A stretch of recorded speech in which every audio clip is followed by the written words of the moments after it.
dulu aja dulu. Jadi nada kanan dong kanan ini bukan lagi. Oke. Kanan nada.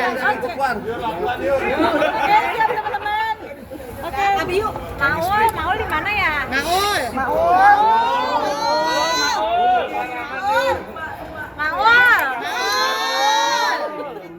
Mau dicari. Namanya Maul ya, namanya Maul. 1, 2, 3. Maul. Oh ya, oke. Ini dengan penampilan baru. Cantik sekali. Ya alhamdulillah. Gua bingung mau jawab apa. Ya alhamdulillah ya udah. Ini memang berarti hari ini tuh hari ke-16 ya dari aku kemarin awal bulan rhinoplasty di Bangkok kebetulan, dan memang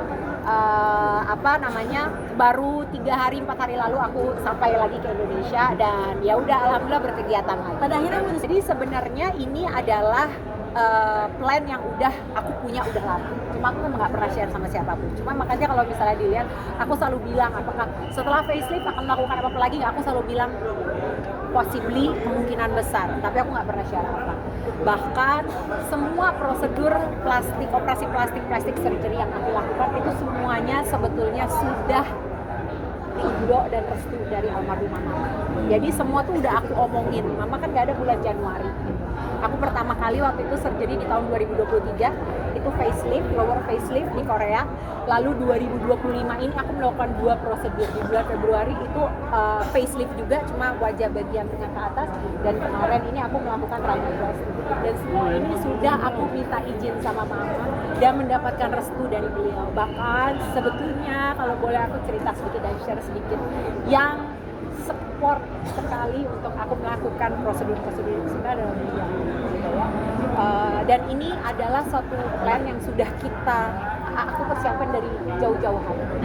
Dulu waktu 2023 mama masih ada, jadi waktu aku surgery waktu itu mama nemenin, cuma mama lah yang waktu itu doain pada saat aku lagi di ruang operasi juga. Beliau tuh yang nggak berhenti zikir, berdoa, ngaji, sholat dan segala macam untuk kelancaran semuanya gitu. Dan tahun ini karena memang sudah aku planning dari bertahun-tahun sebelumnya. Kenapa sampai segitu lamanya? Karena pertama biayanya nggak kecil, biayanya besar banget. Menggocek berapa nih? Berapa Mbak? Jadi kalau yang untuk rhinoplasty sendiri kemarin aku melakukan di Bangkok ya, di Thailand, dengan dokter namanya ini udah terkenal banget untuk urusan rhinoplasty, memang terkenal, he is the best, memang beliau yang terbaik gitu ya, namanya Dr. Kosit. Jadi kita udah tahu kalau udah nyebut namanya beliau, kita udah tahu bahwa ini pasti urusannya mahal.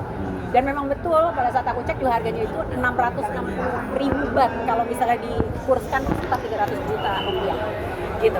Jadi memang secara dananya juga butuhnya besar.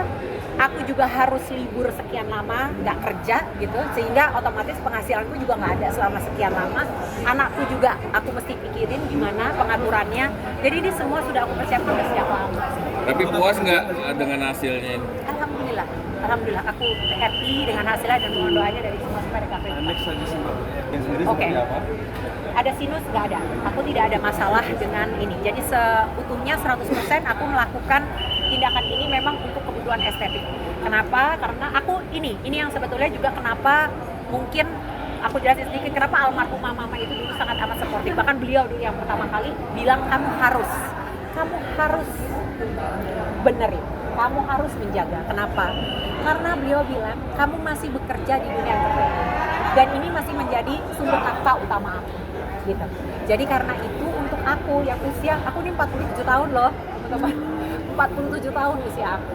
Untuk aku bisa terus bertahan di dunia entertainment di usia aku yang udah sekarang ini itu gak gampang. Dan banyak memang hal-hal yang harus aku lakukan, dikorbankan mungkin ya. Tapi habis gimana? Sampai saat ini inilah yang masih aku lakukan. Gitu. Jadi ya anggaplah ini sebagai investasiku. Mudah-mudahan dengan cara begini aku masih bisa mempertahankan karirku, memperpanjang umur karir. Gitu. Jadi kebutuhannya estetik. Pada saat aku ketemu sama Dr. Kosit, aku juga bilang sama beliau. Aku langsung bilang sama beliau gini, "Dok, saya ini mau operasi hidung buat bekerja," saya bilang gitu. Jadi saya ini kepengen hidung saya bagus saat dilihat di kamera. Jadi aku tunjukin sama dia tuh YouTube aku pada saat aku lagi diwawancara sama teman-teman tuh. Di YouTube kan ada tuh, aku kasih lihat. Sehingga beliau lihat, oh ternyata di kamera tuh wajahnya Dinda seperti ini. Sehingga yang perlu dibenerin ini supaya di kamera terlihat di layar TV terlihat lebih serasi. Sebenarnya itu. Jadi pertanyaannya apa?